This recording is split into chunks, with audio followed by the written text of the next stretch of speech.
Muchas gracias, hermanas y hermanos concentrados en este lugar histórico.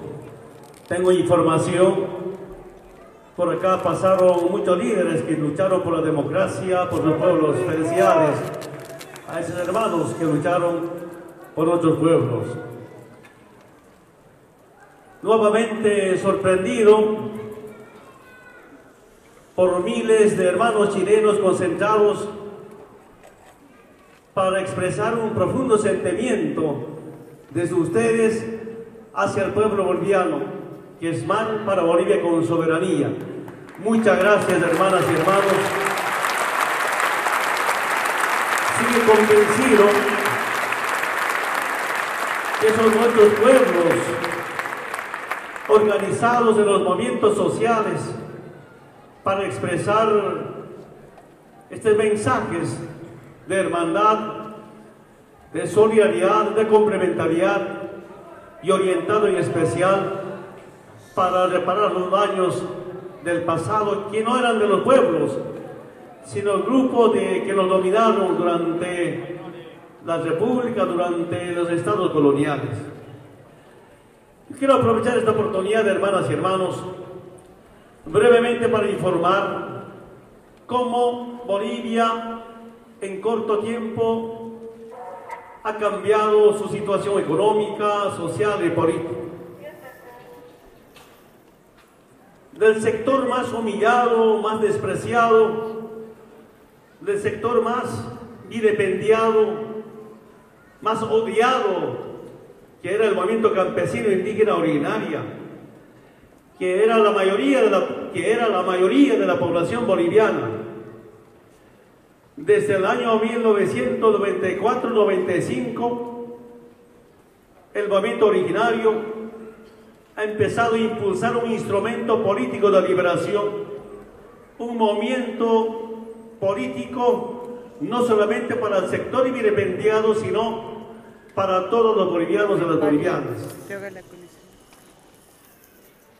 Con dificultades, con errores, pero convencidos que el pueblo organizado podía recuperar no solamente la dignidad de soberanía, sino también sus recursos naturales. Antes de que llegara a la presidencia, 20 años de gobiernos neoliberales que saquearon nuestros recursos naturales, de gobiernos neoliberales que entregaron el patrimonio a las transnacionales. Ese hecho, hermanas y hermanos, nos hizo despertar. ¿Por qué tanto robo? ¿Por qué tanto saqueo? Porque nos dominaron políticamente para robarnos económicamente. Ustedes saben de dónde vengo. Ustedes saben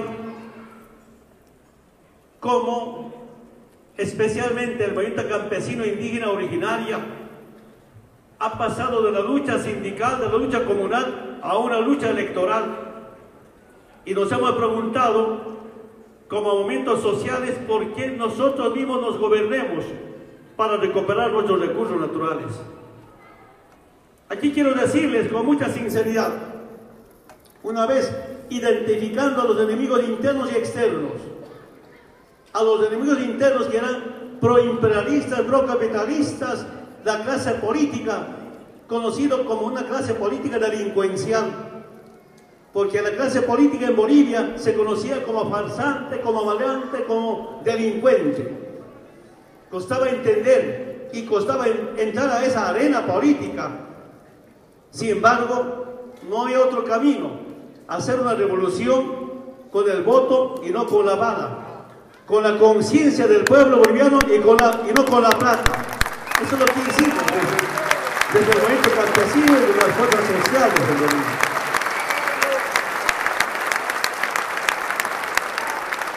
Había un robo a nuestros recursos naturales mediante un modelo neoliberal. Había un Estado colonial que no permitía la participación de las fuerzas sociales. y había una dominación imperial desde afuera, desde arriba, para imponer políticas económicas, políticas sociales. Entonces, después de darnos cuenta que nos estaban robando nuestros recursos naturales, dijimos, primero, nacionalizar los hidrocarburos, los recursos naturales.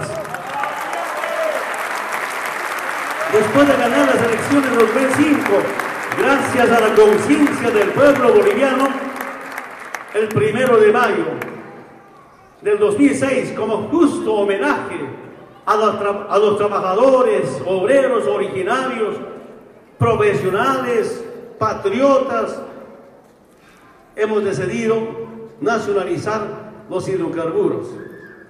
Antes, ¿cómo era? Para la información, hermanas y hermanos, antes, cuando los dirigentes sindicales planteábamos a los gobiernos neoliberales nacionalizar, la respuesta era: si nacionalizamos, no va a haber empresas, por tanto no va a haber inversión. Cuando preguntamos a los gobiernos de turno, ¿por qué el gas, el petróleo no es de los bolivianos? La respuesta que nos hacían es: cuando está bajo la tierra, es de los bolivianos. Cuando sale de la tierra, ya es de las transnacionales. Y inventaron un término llamado en boca de pozo. En los contratos inconstitucionales, que decía: el titular adquiere el derecho de apropiar en boca de pozo. Claro, cuando estaba bajo la tierra, seguían diciendo que era de los bolivianos. Ya sale de la tierra, eran las transnacionales. Eran, por tanto, las transnacionales dueños de nuestros recursos naturales, eran como patrones. De todos los ingresos, 82% para las empresas y 18% para los bolivianos. Después de mucho debate, somos responsables con las empresas. Si tienen inversión, por supuesto tiene derecho a recuperar su inversión. Saben nuestro hermano vicepresidente, saben los ministros de antes, el debate era ahora. Si han invertido, ¿con cuánto pueden recuperar su inversión y con cuánto por ciento pueden tener utilidades? Daba debate largo. Pero el deseo que tenía es: ahora, ¿por qué ellos se quedan con 18%, nosotros con 82%, especialmente los marcados? Además de eso, se confirma esto: nosotros somos dueños dentro y fuera de la tierra, del gas y del petróleo. Pero no solamente eso, hermanas y hermanos. Hace momento o esta mañana estaba explicando a algunos compañeros de algunos pozos del gas.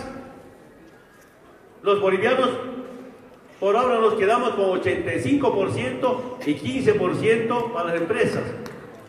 Escúcheme bien, de los 15%, 8% es como las utilidades.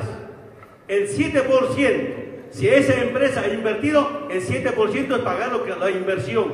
El día que paguemos la inversión con el 7%, Bolivia se quedará con 92% y la empresa con 8%. Ahora las empresas prestan servicios. Hermanas y hermanos, solo quiero decir en nuestra experiencia qué tan importante había sido que los recursos naturales sean de los bolivianos, qué tan importante había sido que los recursos naturales no renovables sean del pueblo y no en manos de las transnacionales, y que ellos no se lleven las utilidades. Este hecho nos ha librado económicamente. Solo comentarles, durante todo el tiempo neoliberal, el gabinete económico, el equipo económico de los gobiernos, prestarse plata para pagar sueldos, especialmente para aguinaldos. Después de políticas de austeridad, después de trabajar bastante, desde el primer momento, del primer año de mi gobierno, de nuestro gobierno en Bolivia, después que del primer año hemos nacionalizado el gobierno nacional, y los 8 años no tuvimos déficit fiscal, ni siquiera nos hemos prestado plata para pagar el sueldo de aguinaldos. Y el año pasado ya hemos empezado a pagar más bien doble aguinaldo a nuestros trabajadores en Bolivia. Y antes se prestaba plata para pagar aguinaldos. Saludamos, respetamos el PIB del pueblo chileno, PIB per cápita, respetamos. Cuando llegamos al gobierno, PIB per cápita eran 800, 900 dólares. Ahora, PIB per cápita son más de 3.000 dólares. Como en corto tiempo hemos crecido, eso no había antes. La renta petrolera era apenas 300 millones de dólares el 2005, antes que sea presidente. De lo que generaba como 1.000 millones de dólares, solo quedaba como 300 millones de dólares, regalías, impuestos y otros ingresos. El año pasado, quiero decirles, con mucha satisfacción, la renta petrolera ha llegado a 5.500 millones de dólares. Este año está estimado a pasar más de 6.000 millones de dólares. Cuando nos decían los gobiernos de turno, si se nacionaliza, no va a haber inversión en tema de hidrocarburos. En 2005 la inversión estaba programada como 200 millones de dólares. El año pasado como 2.000 millones de dólares. Ahora con nuestra plata está programada inversión como más de 3.000 millones de dólares. En vano nos dijeron, si se nacionaliza, no va a haber inversión pública. Ahora nosotros invertimos para seguir mejorando la producción de hidrocarburos, especialmente del gas. Falsamente nos hicieron creer, si se nacionaliza, no va a haber inversión, más bien la inversión crece casi con 10-15% en los rubros. Pero hay una diferencia. Nos dirán, ¿dónde están esos ingresos? Antes, la poca riqueza se privatizaba, la poca riqueza se quedaba en manos del privado, en manos de las oligarquías.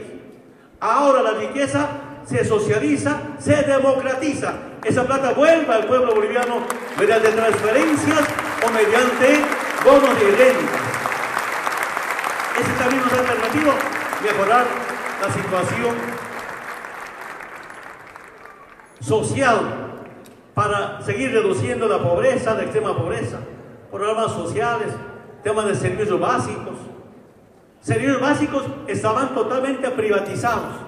Agua, teléfono, energía.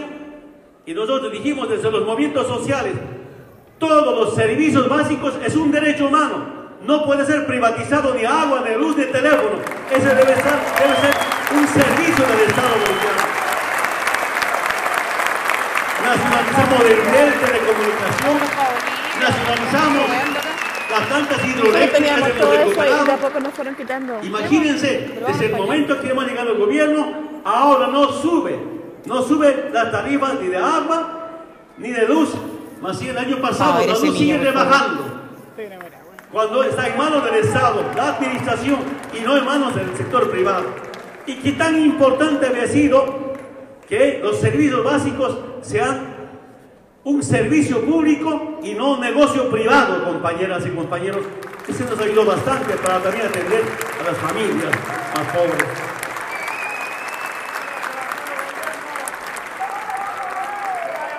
Segundo tema, ¿cómo nos hemos liberado del Estado colonial?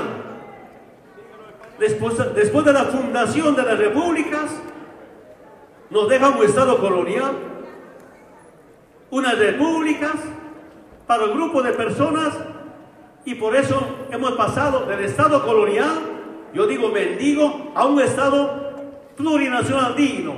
Con la nueva constitución política del Estado, aquí todos tenemos los mismos derechos y los mismos deberes como bolivianos y bolivianas. Eso solo se podría hacer con una asamblea constituyente, con la participación del pueblo boliviano. cuando estuve diputado, a mí también me convocaron a hacer una reforma a la Constitución, pero nunca ha habido un cambio profundo en la Constitución.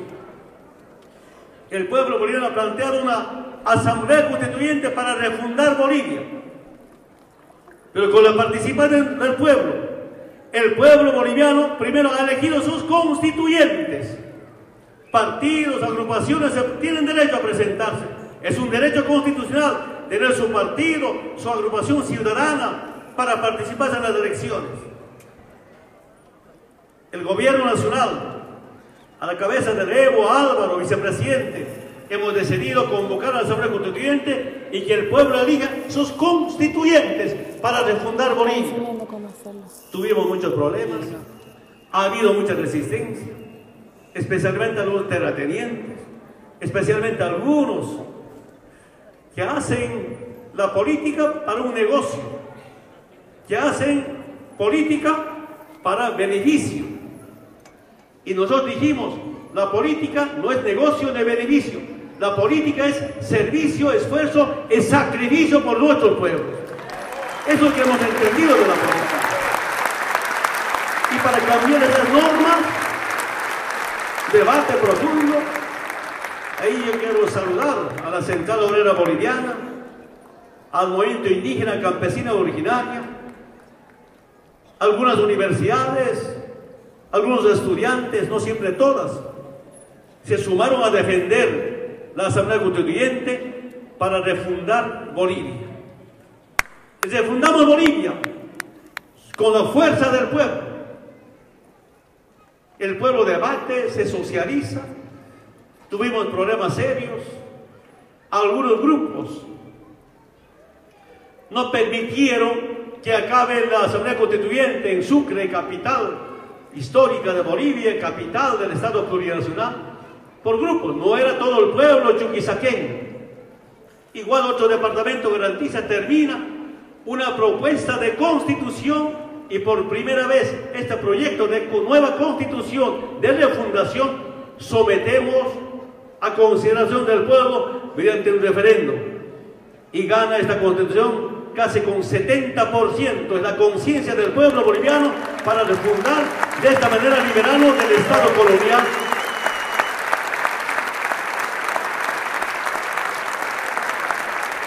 ¿Qué nos dejaron? ¿Cómo era el Estado colonial?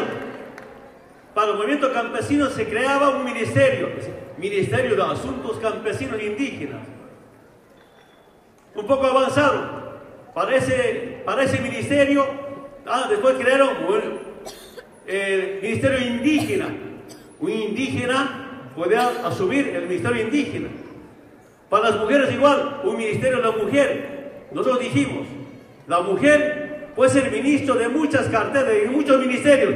No es necesario hacer un Ministerio de la Mujer para que ella pueda tratar su situación de la mujer mediante una ministra. Igualmente el movimiento indígena, ¿cómo es posible poder haber un ministerio indígena? Los indígenas pueden ser ministro de gobierno, como tenemos, o ministro de economía, puede ser un indígena puede ser ministro de cualquier cartera del Estado, como tenemos un canciller indígena. No se trata de crear un ministerio indígena, es como una discriminación positiva, como dicen algunos. Hay en sus ministerios de punto. Aquí el indígena puede ser ministro de Agricultura, canciller o otros ministerios. Se acabó esa forma de decir su ministerio.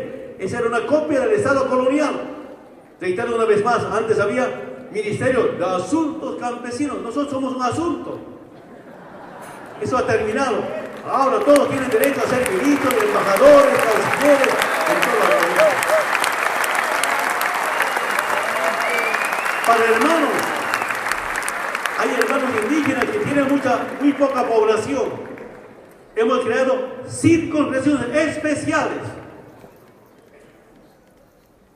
En ese momento, cuando se presentan las elecciones, en las circunscripciones especiales, un hermano indígena es diputado con 500, 600, 700 votos. Otro hermano puede ser diputado en la ciudad con 170.000 votos, porque hay participación del pueblo.